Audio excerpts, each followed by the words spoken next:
Hello students, welcome to the 58th session of White Sargasso Sea.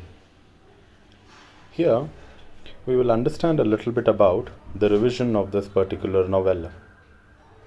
This novel, titled White Sargasso Sea, is written by Jean Rice, who was a mid-20th century novelist, born and grew up in the Caribbean island of Dominique.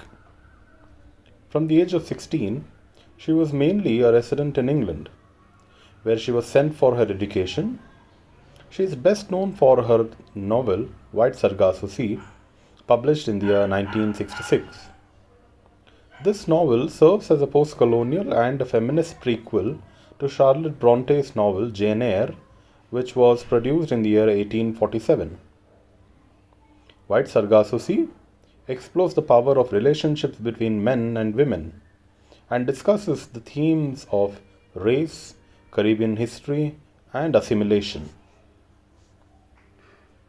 When we look at the analysis of the novel, we see that the novel is in three parts.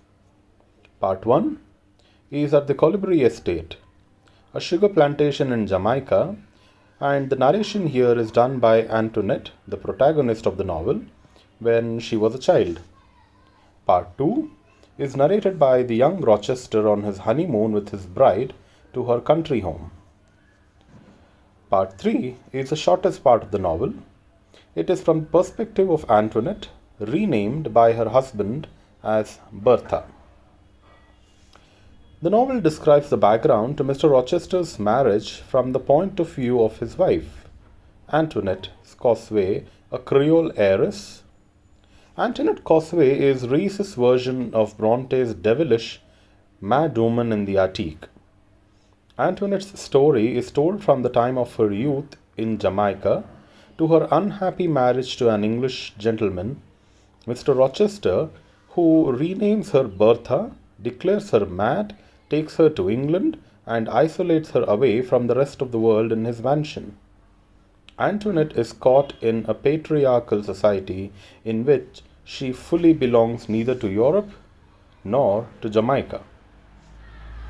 Looking at the main important characters in the novel, we have Antoinette as the protagonist, we have Annette, Rochester, Christophine, Mr. Mason, Aunt Cora, Alexander Cosway, Emily, Sandy Cosway, Daniel Cosway, Richard Mason, Tia, Pierre, Mr. Luttrell, Godfrey Sass, Grace Poole.